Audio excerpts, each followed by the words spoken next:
This is Case Closed, crime stories from the golden age of radio. Welcome back to Case Closed, your weekly hour of old-time radio crime, brought to you every Wednesday by RelicRadio.com. This week, we're going to begin with yours truly, Johnny Dollar. We'll hear the department store swindle matter, his episode from December 24th, 1949. After that, it's Night Beat and 5 Days Off for Christmas, their episode from December 21st, 1951. It was the week before Christmas, and all through the house, a creature was stirring. And boy, what a rat.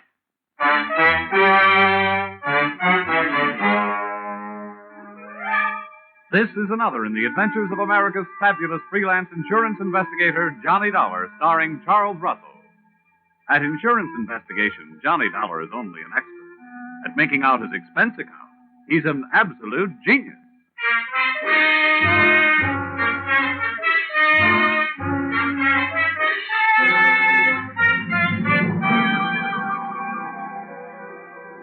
Expense account submitted by Special Investigator Johnny Dollar to Home Office, Industrial Insurers Incorporated, Hartford, Connecticut. Attention, Mr. Eben Stevens, General Manager. The following is an accounting of my expenditures during investigation of small-time swindles of big-time department stores. Or how I played Santa Claus and almost got left holding the sack. Or going for a sleigh ride without benefit of snow can be tough sledding. Expense account, item 1. $1, tip to messenger who delivered this assignment writing by hand to my apartment. Thanks, Mr. Dollar. You have never been known as a fast man with a buck, Mr. Stevens, and I must say your note to me also marked you in my mind as an economist with words. Dear Dollar, our client, the Association of Department Stores of Greater Manhattan, has requested help on the following problem. A young man has been making the rounds of New York department stores during the current Christmas rush. Using his equipment and official-looking sales book, he goes to a business department, makes a quick sale on some large item, writes it up in his furious sales book, takes the customer's cash, and disappears. Enclosed find varying descriptions as furnished by victims to date, and check for your usual retainer fee. Please put a stop to this nefarious practice at once. Signed, Eben Stevens, General Manager. Expense account, item 2. $6.21. Train fare, Hartford to New York. Next morning at 7:03 on the Banker's Special. A train very cleverly named that because 75% of its load is made up of bankers. I sat among them in a parlor car, watching them limbering up for the day's chores, slowly shaking their heads from side to side and softly whispering, no. We arrived at Grand Central at 9:20. The bankers got off and headed for their granite vaults. I got off and headed to face my stone wall. Expense account, item 3. 4 bits, cab fare to offices of the Association of Department Stores of Greater Manhattan. There, things got brighter right away. Her name was Judy Whitehall. Boy, how she'd been missed by the scouts for the Copacabana, I'll never know. I have been assigned to help you all I can, Mr. Dollar. What would you like to know first? Your home phone number. Oh, well, maybe we better wait until later for that. How many stores are there in your association, Miss Whitehall? We have 120 member stores, Mr. Dollar. Great. You know, in one department store, I'm the kind of a guy that can't find the glove department. And now I've got 120 stores in which to find someone I don't even know. Well, we do have the man's description. Yeah, as a matter of fact, we have a lot of descriptions, all slightly different. And the regular store detectives are all on the lookout. It's like looking for a noodle in a spaghetti sack. And all the sales personnel have been warned. It's beautiful. What's beautiful? Your face. Well, really, Mr. Dollar. Hmm? After all. Oh, yeah. Oh, yes, I know. Business. Well, before I start, maybe you'd better give me a letter of identification. If I spend all day moseying around department stores without buying anything, I can stand a good chance of getting picked up as a shoplifter. Right away. Follow me. All right. Oh, just a minute. Hello, this is Miss Whitehall. Oh, yes, Mrs. Sandler. Oh, my, that's terrible. My goodness, that's awful. Good gracious, that's worse. Well, the insurance investigator is here right now, Mrs. Sandler. We'll be right over.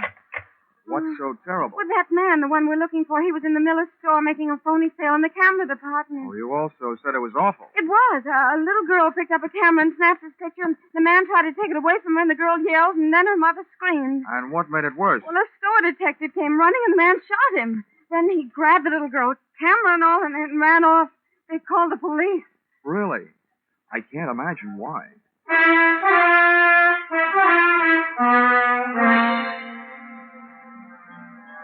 The mob scene in the Miller store would have made the Notre Dame bank feel holler uncle. Christmas neckties were selling like hotcakes. Only compared to most of the ties, a hotcake would look better on you. The camera department was on the mezzanine, and the store manager, Mr. Sander, was on a rampage. Why doesn't somebody do something? Why can't they find him? I've got men posted on every door. He's in this store somewhere, and... Oh, Miss Whitehall, it's about time. Who's this? Oh, this is Mr. Dollar, Mr. Sandler, from the insurance company. Well, I don't know what you can do, Dollar. I've already got 20 policemen running all over the store. It's absolutely ridiculous, preposterous, and fantastic. That's what it is. Also amazing. Now, tell me, Mr. Sandler, about that little girl who picked up the camera and snapped the culprit's picture. Did they find her yet? They certainly did, in the rug department. She'd been shoved in the middle of a pile of 9 by 12 Orientals on sale at $123.50. She was scared, but not hurt. Now, the girl was found without the camera, I suppose. Naturally, but the camera wouldn't do us any good. After all, I'm sure the camera didn't have any film in it. They never do when they're on display. Well, how about the store detective, the one who got shot? In the hospital, Miss Hall. They'll call me here as soon as they find out how badly he's been hurt. Well, look, getting back to that kid, was she able to give you a good description of the guy who grabbed her? She hasn't stopped crying long enough. Well, how about her mother? Neither is she. Well, where are they now? They're in my office. That's why I'm staying right here. Where is your office? On the 8th floor, right next to the credit office. Well, this may be the first time I ever got past the credit office. Come on, Judy.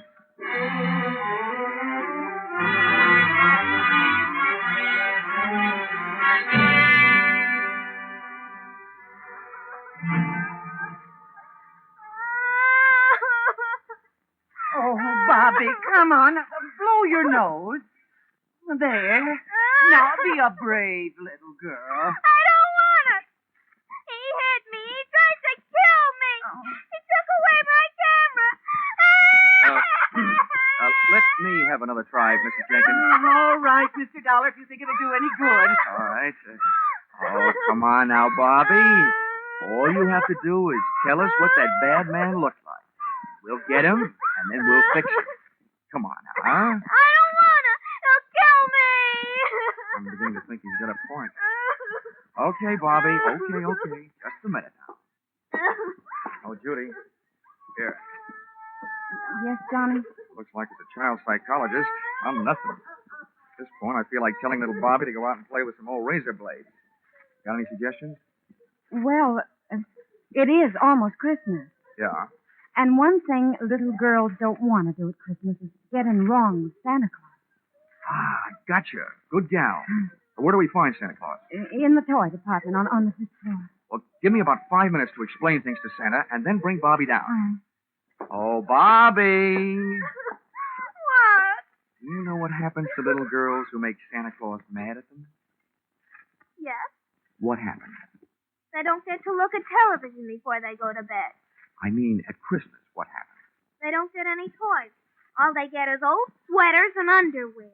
Well, listen, Bobby. This guy Santa happens to be a good friend of mine. What do you think of that? Tell him I want an air rifle. You would. Okay. I'll even fix it so you can tell him yourself. How's that? Just fine. Ah, good girl. Hey, where'd you get that blood on your coat? You got a cut? No, sir. That's from that bad man. I bit him on the head. Okay, Judy. Here I go. Oh, and on the way down, maybe you better stop by the dog supply department and buy little Bobby a muzzle. If the kid doesn't like his looks, old St. Nick may get nicked.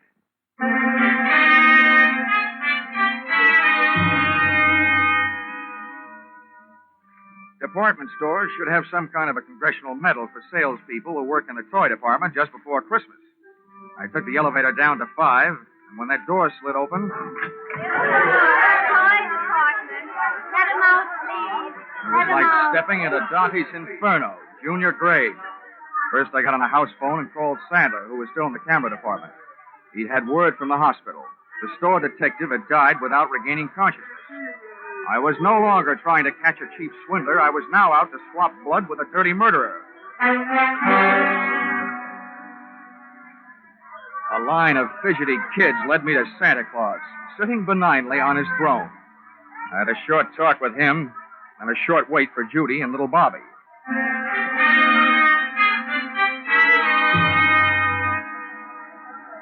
Okay, Santa. Now we've got to make her talk. That is, you've got to. All right, Dollar. All right now, kiddies. You'll have to wait for a moment. We have a special little visitor coming to see me. Hello, Johnny. All set? Yeah, all set. Okay, Bobby, my girl. Now just let me give you a hoist up into Santa's lap. He wants to ask you a few questions. I want an air rifle. Now, you be a good little girl and answer all Santa's nice questions, and you'll get it. But not where I'd like to give it to you. Now, up you go. Yes. Well, there we are, honey. Now, tell me, what do you want for Christmas? I want an air rifle. Well, we'll see what we can do about that. Tell me, have you been a good little girl? Yes, sir. Well, first we'll just have to look up your name in my little black book and make sure. Pretty good. All but one little thing. What'd I do? I didn't do nothing. Well, that's just it. You see, Bobby, I have a note here that today some people asked you what a certain man looked like and you wouldn't tell them.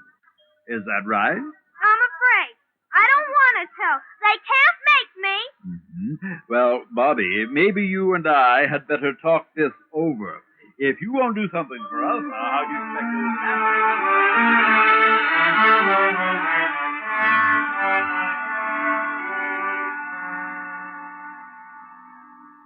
Little Bobby's description of the murderer wasn't the greatest by any means, but it was better than none at all, with which we had been furnished by the personnel in the camera department and the kid's mother. We took the girl to the advertising department, where an artist made a sketch. Armed with a drawing, we made a tour of the store exits, showing it to the police posted on every door, giving them a rough idea what to look for. A medium-build, pudgy man with black hair. And when they came across such a character, he was to be issued an invitation to show his hands. If he was sporting Bobby's teeth marks, then they'd really know. Well, this chore out of the way, Miss Whitehall and I sank our teeth in a pair of sandwiches in the tea room. The Shopper's Delight sandwich, to be exact. Cream cheese, walnuts, watercress, and pineapple on whole wheat bread.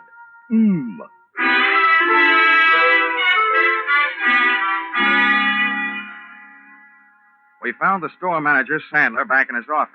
He, too, was eating, but he was on a diet of straight fingernails. Oh, terrible, terrible, terrible. That's what it is. Now, don't worry, Mr. Sandler. He'll be caught. As a swindler, he might have gone on for years. But as a murderer, it won't be long, believe me. Oh, what to do? Well, I've got several ideas. And the first is to get out of your office and start at the top of the store and work my way down. They're already doing that. Another sign of him. Well, I once found a mouse in a hayloft, so be not disencouraged. And a pretty little mouse she was. Oh, dear. Oh, please, try to relax, Mr. Sandler. Everybody's doing their best. Yes, I'm sure they are. It's just that I... Oh. Hello? Yes, it's Mr. Sandler. Oh, no. Where? How long has he been there? Hello? I'll be right down. What's the matter now? About an hour and a half ago, our store Santa Claus stepped out into the employees' rest room for a smoke. He was slugged from behind. When he came to, he was all tied up in a broom closet, and somebody has stolen his Santa Claus suit. They just found him. About an hour and a half ago. Judy, you know what that means? Oh, no. Oh, yes. 45 minutes ago, when little Bobby was giving Santa Claus the murderer's description, he was giving it to the murderer himself. Oh, good gracious. Instead of a kid's air rifle, it could have gotten us a revolver, size 38.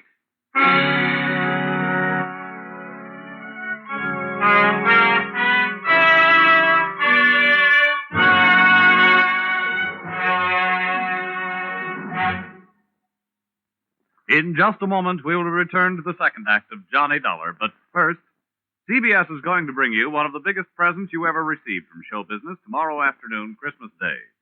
For a full hour on the entire CBS network, you're going to get all the comedy, all the laughs, and one of the greatest Broadway and Hollywood hits of recent years, The Man Who Came to Dinner.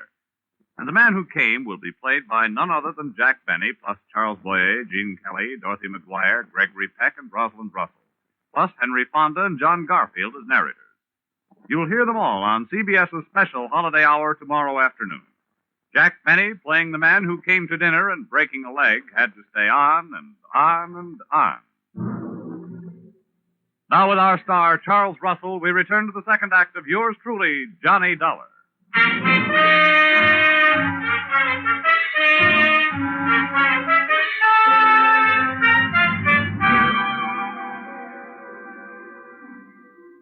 There's no place like a crowded department store for a fresh-made murderer to be on the loose, especially one that's playing Santa Claus for a lot of rosy-cheeked little nippers.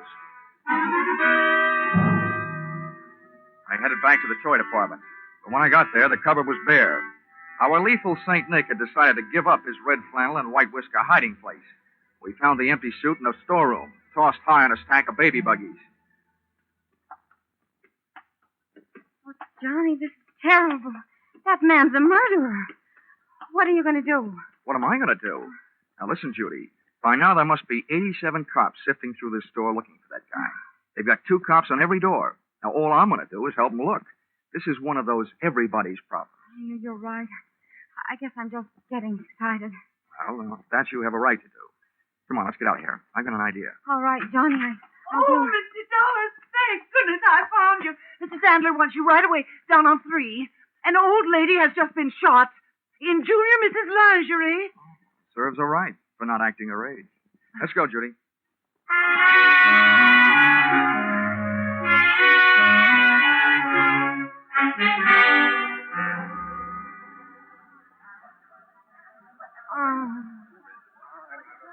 Right over here, Dollar. All right. Let him through, please. Let him...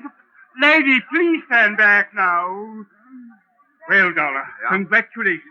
Before, this store was only going to sue that company of yours for $1 million. Considering what this shooting will do to our reputation, I'm going to make that $5 million. Mr. Sandler, keep your powder dry. First of all, it's not my company. And second, you can't sue them for something they didn't do. And third, you'd better get this poor old gal to a hospital. How badly is she hurt? And how did it happen? The doctor's on his way, and we've sent for an ambulance. This woman was lost out on the back stairway looking for the ladies' room. That maniac saw her coming toward him and ran down the stairs, firing over his shoulder. The bullet just seemed to have grazed her left side. Pretty lucky. Where are the police? They're searching all over the store. Dollar, what are we going to do? This is terrible for business. Well, I suspect that any minute now, the cops will be telling you to do something that's going to be even worse for business. Close the store. Well, but close the store? Why, we're staying open late tonight. It's the last-minute rush. I'm just telling you what I think. I think the cops will double the lookouts on all the doors and make you close the store. Then they can go to work. We lose thousands of dollars. They can't make me close the store. If you stay open, you might lose a few more customers. The hard way.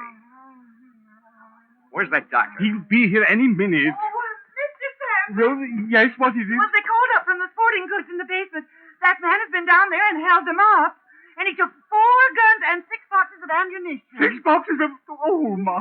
Oh, what's this going to do to our store? If you're not careful, it's going to turn your store into the world's largest shooting gallery with live targets. You know what I suggest, Mr. Sandler? What? Tell me what? Don't wait for the police to tell you. Close the store.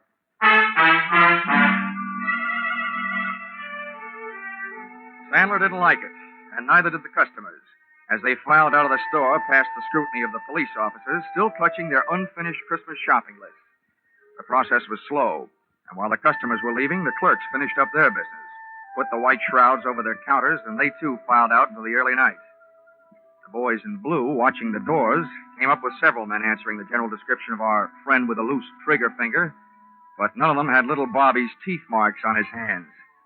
That made it a 50-50 chance that Mr. Killer was still in the building.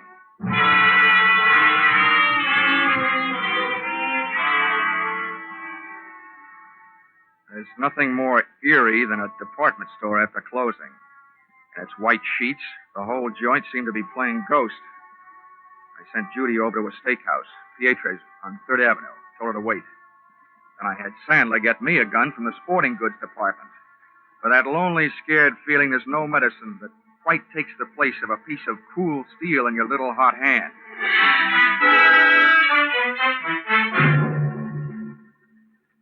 The sergeant, in charge of the police detail, posted men outside all exits. The rest he took up to the roof with him. They were going to run the whole store through their burly blue sieve, floor by floor, counter by counter, inch by inch. Sandler stayed with me down the first floor. Just for fun, I thought I would start working my way up.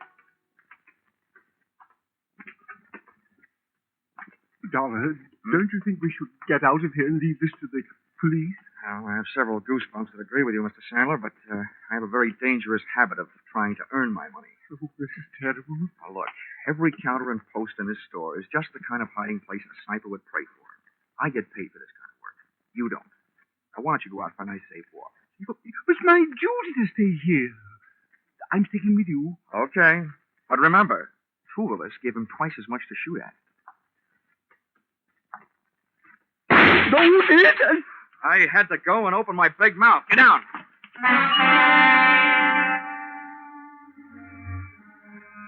Getting down on that floor could have been committing suicide in itself. The killer's bullet had crashed into a showcase. A sea of broken glass is a risky place to practice diving.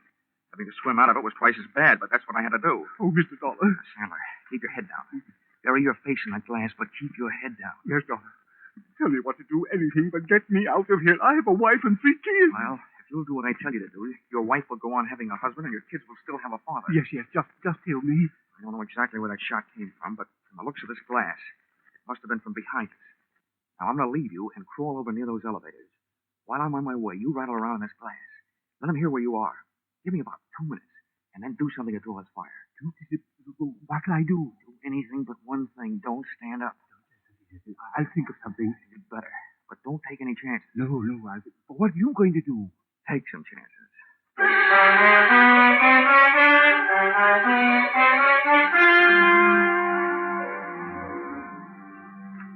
Once I was on my way, Sandler went to work with a vengeance. I could hear him thrashing around in that glass like he was trying to corner the Band-Aid market. I made it over to the elevators, scooting flat along the floor till I hit a car with an open door and slithered inside. Behind the protection of the elevator's front wall, I stood up, peered over at the edge of the door, and waited for Sandler to make the move that would draw the murderer's fire. I must say Sandler was dead game. The way he made his move, he also stood a good chance of becoming plain dead. First, he stopped wiggling around on his bed of glass, and then he just stood straight up. The shot missed, but my eyesight didn't. The killer was shooting from high up, behind a pole. He was standing up on a glass showcase, hoping for a better view. And it didn't take me long to decide to give him a better view of the inside of that glass showcase. I started deliberately shooting his foothold out from under him.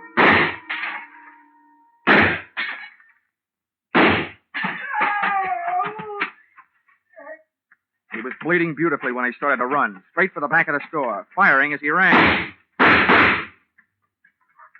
As one last souvenir, he threw his empty gun over his shoulder at me. People who live in glass houses shouldn't throw guns. I decided to join the track team and went on the chase.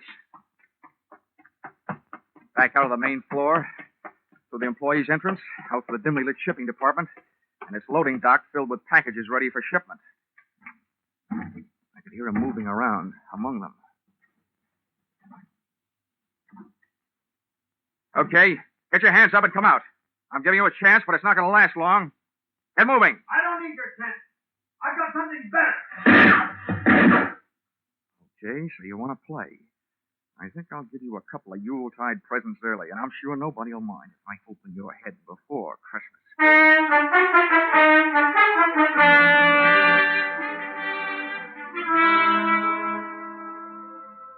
My hot-headed friend was hiding behind a high pile of wooden boxes ready for shipping. I grabbed a heavy, empty dolly, gave it a flying start, sent it crashing into the bottom box of the pile. Beautiful. The biggest crash since 29.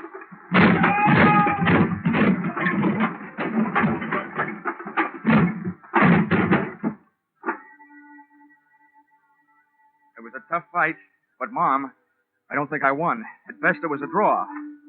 About the 15th time I belted him, he belted me right back. Then he got his hands on a hammer, laid it across the side of my head. I got the hammer, did the same for him, and made a hole in one. He fell squarely into a man-sized packing case lying at the foot of the packing bench. I was getting weak, dizzy. I had to hold him. One thing to do.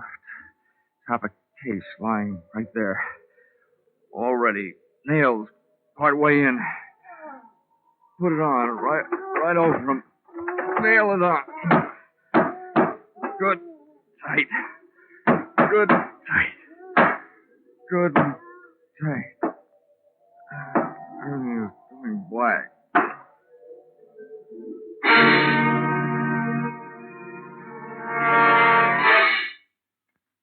everything went white.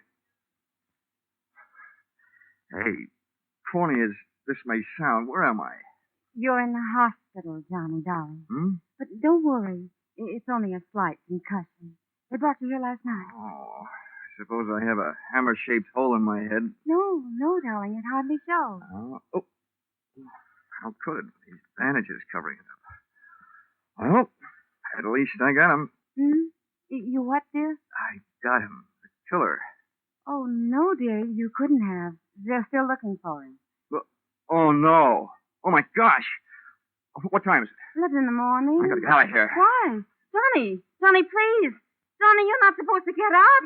Oh, nurse!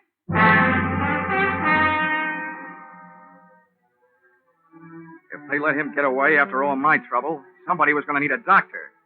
Judy and I hit the department store in 12 minutes flat. 1 minute later, I was in the shipping department talking to the head man. Now, Mr. Dollar, just calm down. Everything's going to be all right. Now, exactly what is it you want to know? That big packing case, the one that was lying right here in front of the bench last night. Where is it?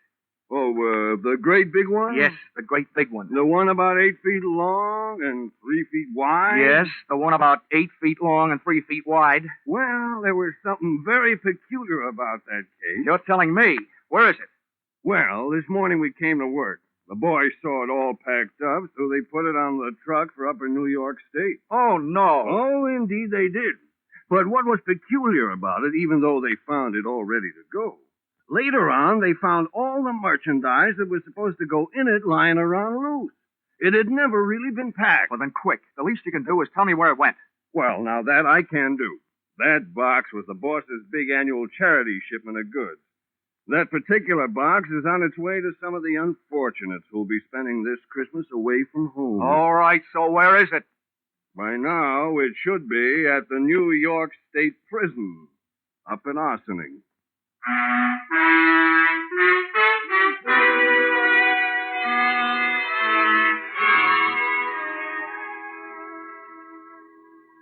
Expense account, item 5, $12.80. Dinner check at Pietro's, where I had asked Miss Judy Whitehall to wait for me the night before, and where I inadvertently stood her up. Although how a gal can stand up after eating $12.80 worth of food, more than I can figure out. Let's see. Expense account, item 6, $10. Medical supplies for those poor CBS sound men, Vern Surrey and Billy Gould, who had to break all that glass during the show. Expense account total, $511.50. You may think this amount is a little high, but isn't everybody at this time of the year? Signed, yours, truly, Johnny Dollar.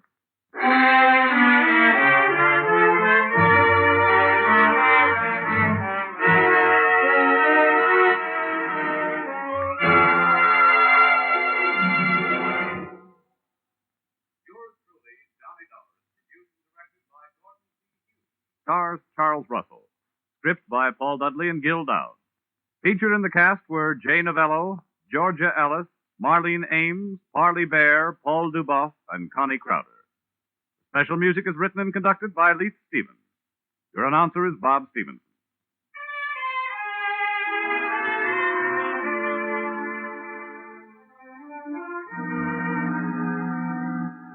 Be sure to be with us at the same time next week when another unusual expense account is handed in by Yours truly, Johnny Dollar.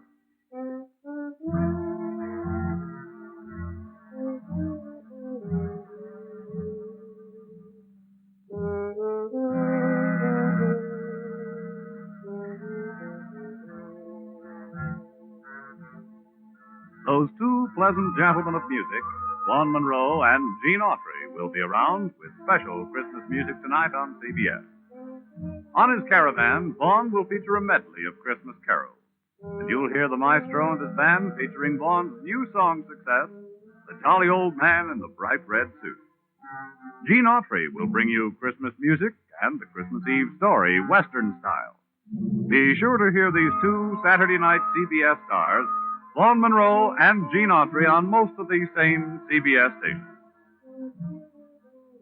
Now stay tuned for Vaughn Monroe's Caravan, which follows on most of the same stations. This is CBS, where yours truly, Johnny Dollar, meets adventure every Saturday night. The Columbia Broadcasting System.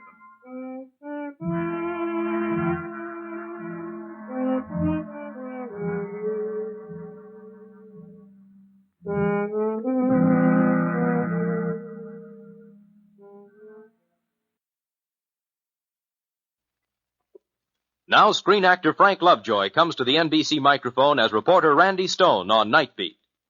But first, let me tell you about some of our other mystery features heard on this station of the NBC Radio Network. This Sunday, the Falcon brings you mystery, adventure, and intrigue as he investigates the case of the Helping Hand. Later Sunday, make a date to hear Lloyd Nolan as he brings you thrill-packed listening as Martin Caine, Private Eye. And every Monday evening, you're invited to tune to this NBC station for Dangerous Assignment, starring Brian Donlevy. Now there's Adventure with Frank Lovejoy, starring on Night Beat on NBC. NBC presents transcribed Frank Lovejoy in Night Beat.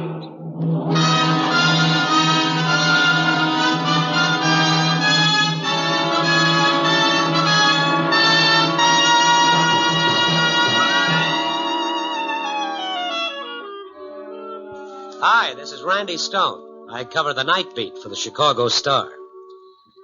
Christmas Eve. Jingle bells, silent night, boughs of holly.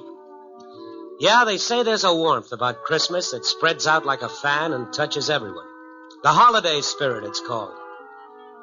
But right at the moment, I'm thinking of one character who was nearly left out in the cold last Christmas. None other than yours truly. Me, myself, Randy Stone.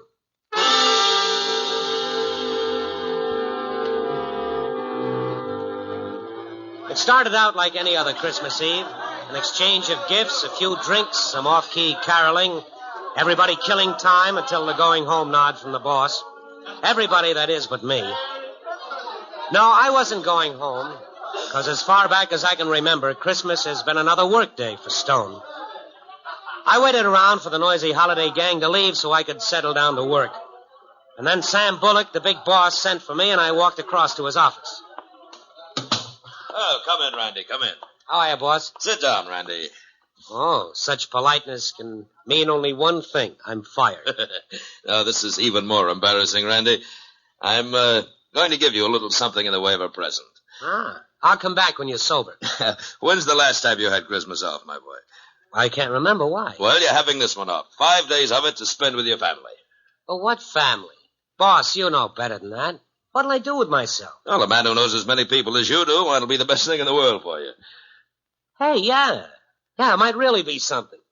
Say, I could call Alex Stevens. He's been bothering me for 8 years to spend Christmas with his family. Sure. Or maybe Alice over in Classified. You know, I'm beginning to like the idea. Okay, well, you'd better beat it before this noble impulse of mine evaporates. Well, you hang on to it. I'm leaving now. And, Randy. Yeah? Merry Christmas to you. Right back at you, Chief. And thanks for the break.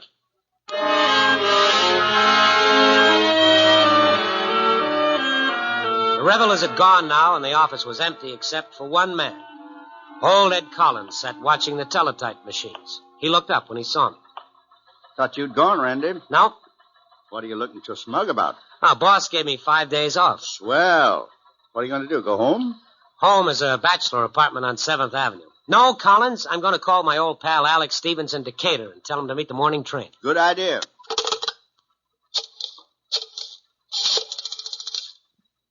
Long distance? I want to call Decatur. The Stevens residence. Alex Stevens in Decatur. I'll wait. Mm-hmm.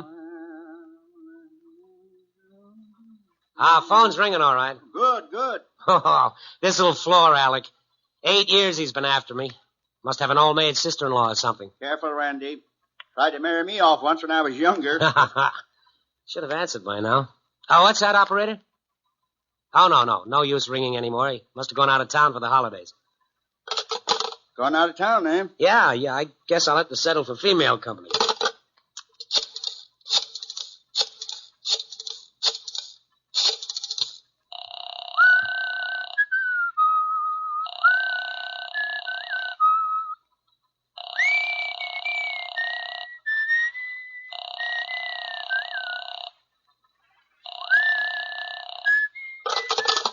Not home either? Well, that was a screwy idea. I don't know why I went for it. Phoning people at the last minute like this. Guy, with the friends you have... Oh, sure. The friends I have, millions of them, till I go looking for one. Oh, there's a Christmas card for you on my desk. Keep forgetting to give it to you. I'll get it later. Hey, my folks only live 40 miles out. Boy, would they be glad to have you spend a few days with them. I could call them. No, Ed, forget it.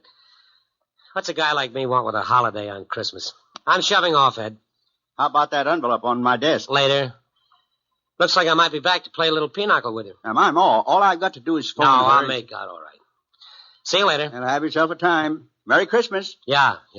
Merry Christmas.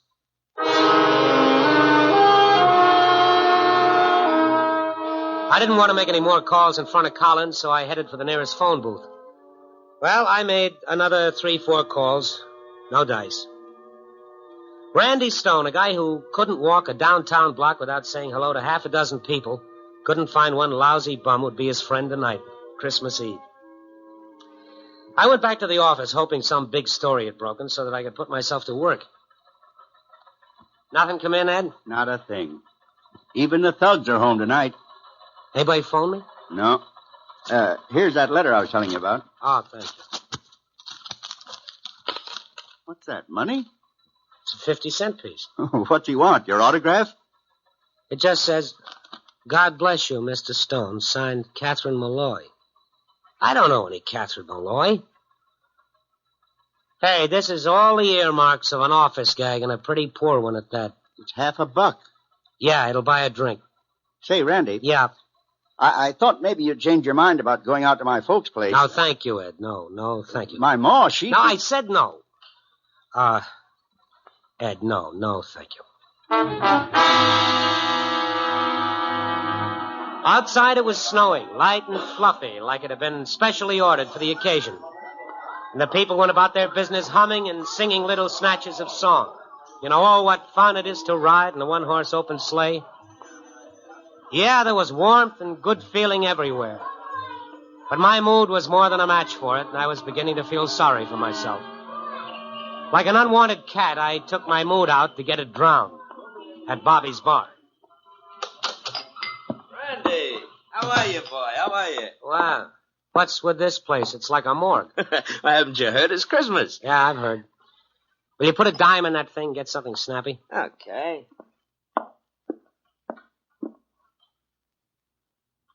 There we are. Hey.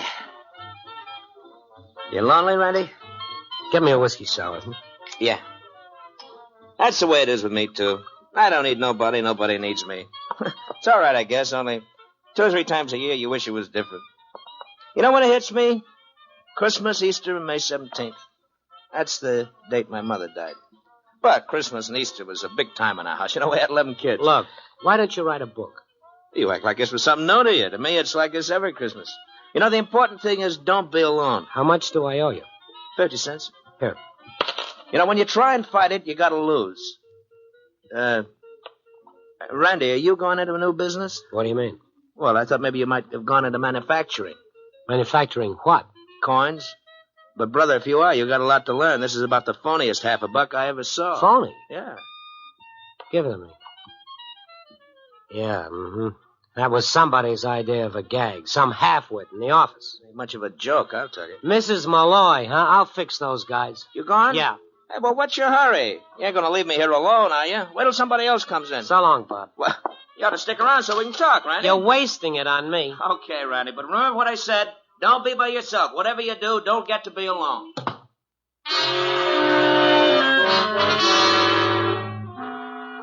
I stopped at the corner drugstore and bought a couple of magazines and went to my apartment ready to spend a quiet holiday.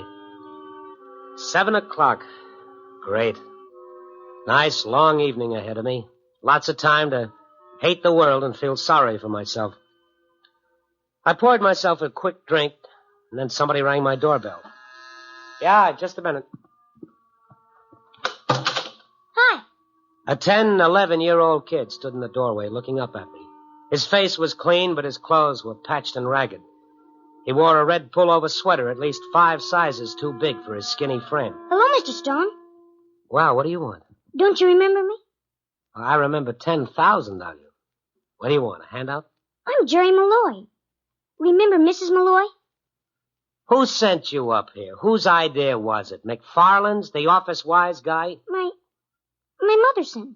Well, you go back and tell your mother not to send phony coins through the mails. And if your mother happens to be McFarland, tell him that... She said for me to give you this letter. I'm to wait for your answer. Look, kid, take your letter and beat it. Enough is enough. She said maybe... Will you take the letter? Now, come on. What are you waiting for? I'll leave it with you. No. Here's 2 bits for you. Now, go tell McFarland the joke is over. Now, beat it before I get mad. Mother said to wish you a Merry Christmas. Beat it. I no sooner slammed the door shut when I began feeling like a heel. And I opened the door half hoping I'd find him standing there. But he was gone. But resting on the mat in front of my door was the quarter I'd given him. I picked it up and I stood there with the coin burning my fingers. I knew I wouldn't feel quite clean again until I'd found that kid and made it right with him. Somehow.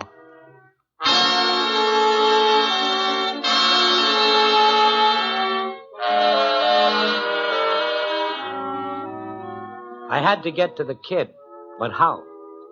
The logical starting point seemed to be the newspaper office. I put my coat on. I was about to leave when a sharp knock sounded on my door. I opened the door and a policeman came in. Mr. Stone? Oh, yeah, come in. Thanks. I'm Lieutenant Saunders. Know anything about this? Well, this envelope's addressed to me. Where did you get it? Do you recognize it? A kid came in here about 15 minutes ago and wanted to give it to me. You sure this is the same letter? Well, the writing's the same as another letter I got at the office. Why? What happened? The boy who brought you this letter. What's his name? I don't know. He said it was Malloy, but I don't think it is. Give me a description. Oh, he's, 10, 11 years old. 95 pounds. Light brown hair. Wearing a faded red sweater, patched trousers. What's this all about? Hit by a car. Driver picked him up and took him away. Hit? How bad? Nobody knows. Woman who saw it from a window thinks the kid was dead. The car got away? Yeah. She didn't see the license number. When we got there, we found this letter on the street. And the kid may be dead? Yeah, looks like it. Said his name was Malloy, huh? Yeah, that's what he said. Can I see that letter? Maybe there's something in it. Sure. What's it say? It's kind of hard to read. Looks like some kid wrote it. Dear Mr. Stone, we're hoping that you'll come out to have Christmas dinner with us. I've told Jerry not to leave till he brings back your answer saying yes. It's signed Mrs. Catherine Malloy. I don't know a Catherine Malloy. Well, maybe they mistook you for somebody else. I thought it was part of an office gag, and I still think so. Let me go back there and check. I'll call you later. Where do you work, Mr. Stone? Chicago Star. Oh, you're that Randy Stone. Well, look, if you get any information, phone it into the precinct.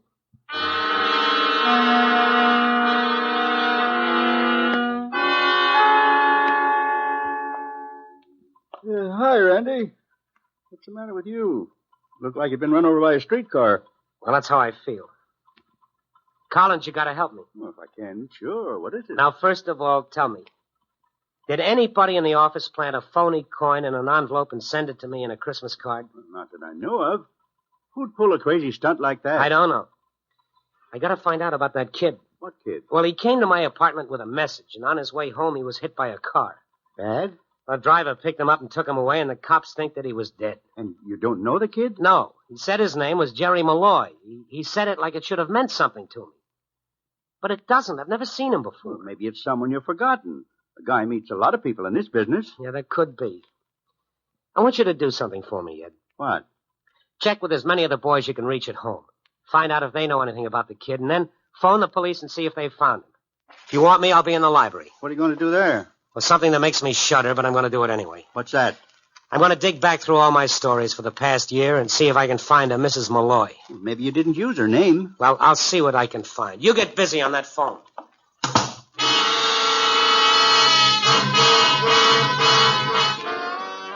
Collins left me alone, and I went to work.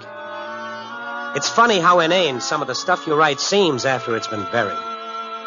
Only 3 of the bits offered any idea of who Mrs. Malloy might be. One, about a woman who'd refused to leave a cat in a burning house. Another about a middle-aged lady bookie. And the last about a woman and her family who were being evicted from a slum apartment for lack of rent money. The story was about the bystanders and how they dug into their pockets and raised $40 so the woman could get back into her place. How you doing? Well, I'm not sure, but I think I've got something. Well, I called the boys. They don't know anything about the kid or the letter. You phoned the police? Yeah. Well? They want you down to headquarters. Me? What for? To identify the kid. They think they found him. Dead? Not much chance to live. Where is he? State Hospital. It's a pleasant shore for Christmas Eve, isn't it? Dandy. Well, then I guess they want me to go and see his mother and say, guess what I brought you for Christmas. Snap out of it, Randy. It wasn't your fault. Yeah.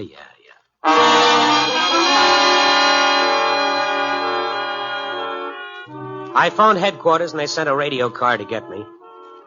From there, we went to State Hospital.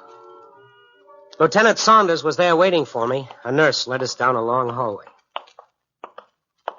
Severe concussions and possible internal injuries, the doc said. Doesn't think he'll live. In here. This is the boy. Go on, Stone. Take a look. All right. Well, is that him? No, that isn't Jerry Malloy.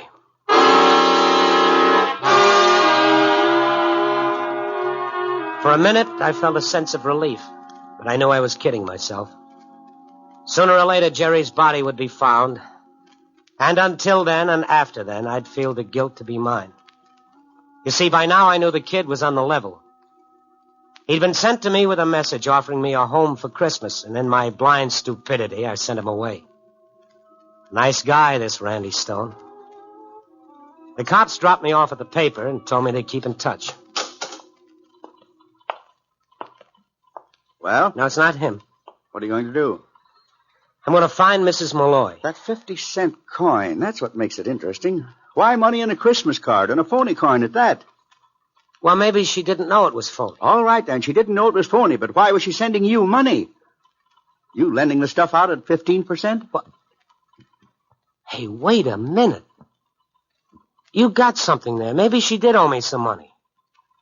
That woman that was tossed out on the street, $40 we raised for her, she took my name and said she'd send me my $5 back. Oh, can you remember where she lived? It was on the south side. I remember the building. Yeah, I can find her. Collins, I can find that kid's poor mother. Well, isn't that what you wanted? I don't know. You know what I really want? I'd like to start this whole evening over again. Think you could arrange it for me?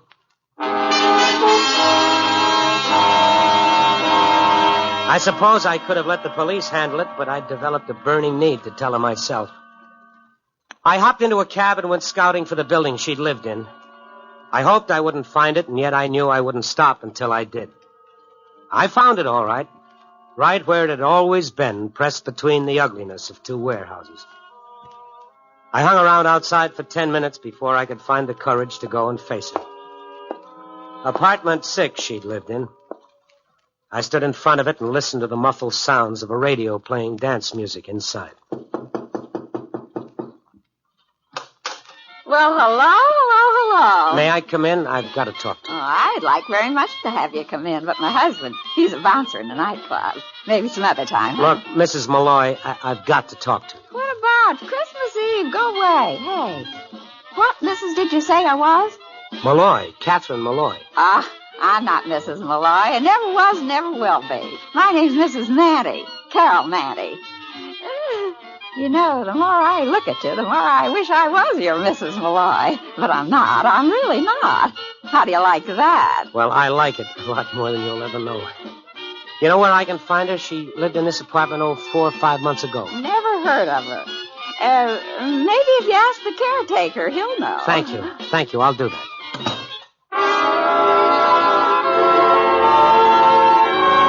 I was glad this woman wasn't Jerry's mother.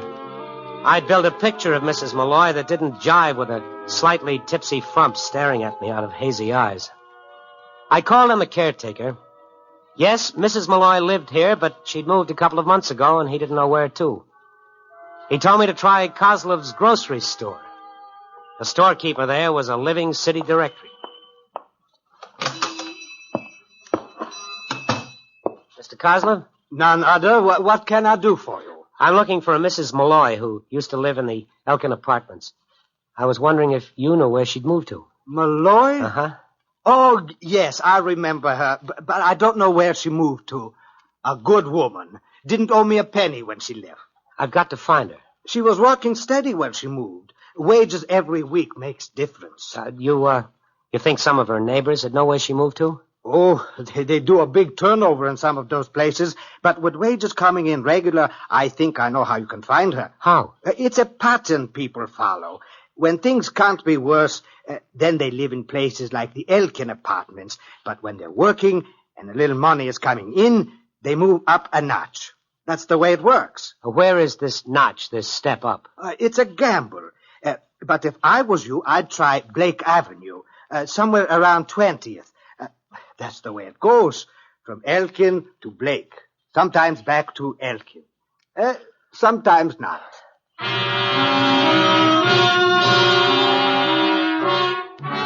Sometimes 3 hours can be an eternity. It was 10 o'clock now.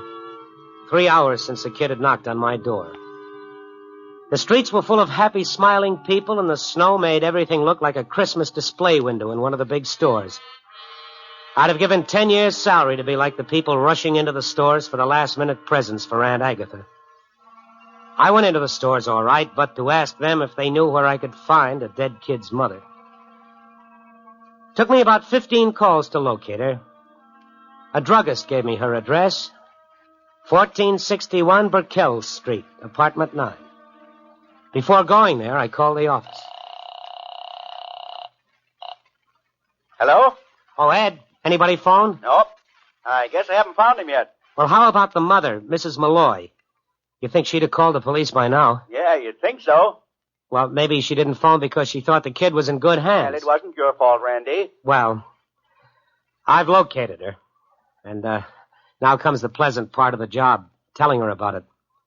How will I start? Merry Christmas, Mrs. Malloy, and a Happy New Year.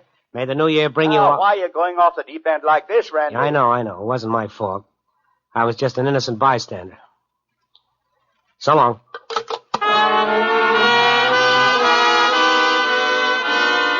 I made another call, police headquarters. They had nothing new on it. The kid would turn up, they said. He'd be pretty dead, but he'd turn up.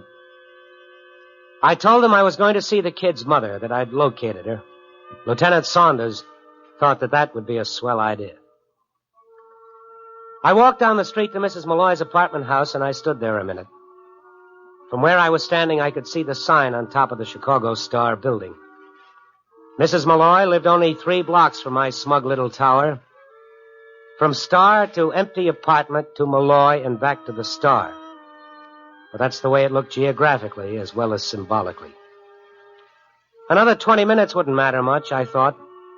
So I walked the couple of blocks it took me to get back to Bobby's Bar and Grill. Hi, Randy. You're not making the rounds of the bars, are you? No. Make it a double bourbon. Water. Double bourbon? Yeah, double. Not much trade tonight. Ah, later they come. Randy, why is it hitting you so hard? You scratch a little of the veneer off, and what do you find? A sentimental slob. What's bad about that?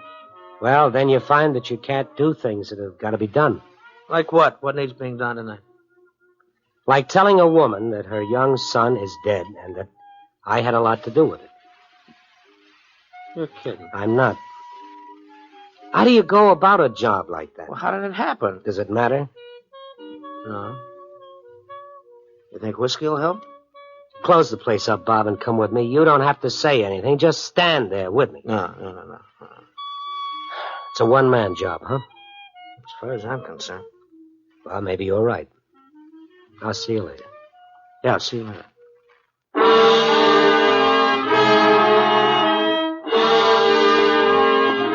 I climbed up the creaky old stairs.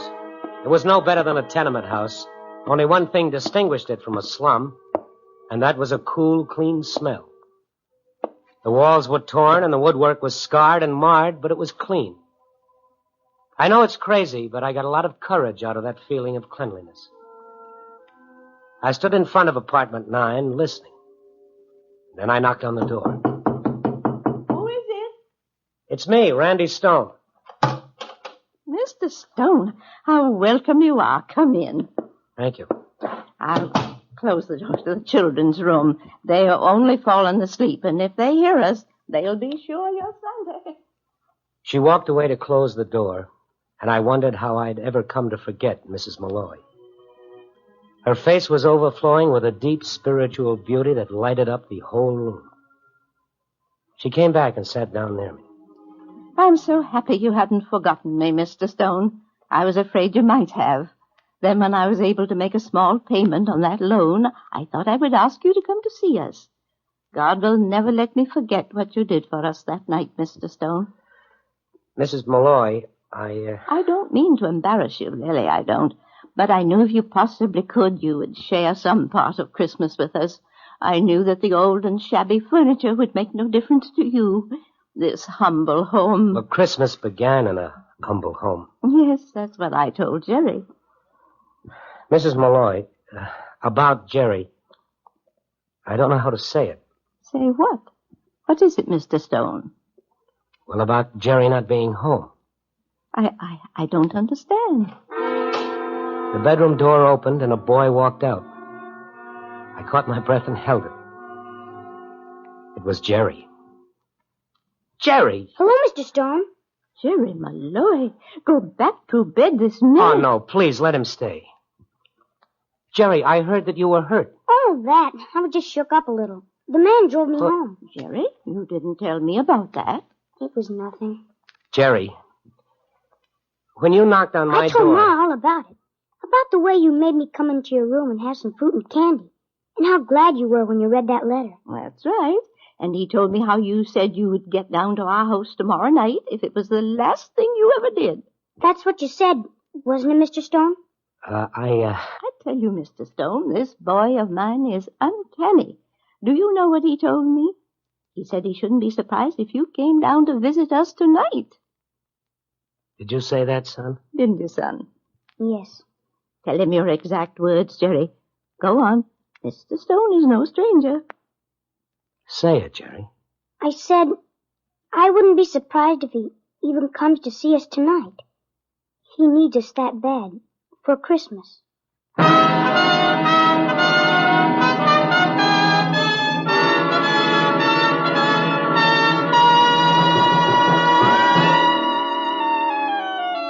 In those 3 little rooms on the edge of the city's slums, I learned that human beings can find happiness. And don't listen to what your banker tells you. It's a thing of the spirit, not of the pocket. In that shabby little apartment with a cracked linoleum and a threadbare sofa, I learned the magic of the words. Merry Christmas. Copy, boy.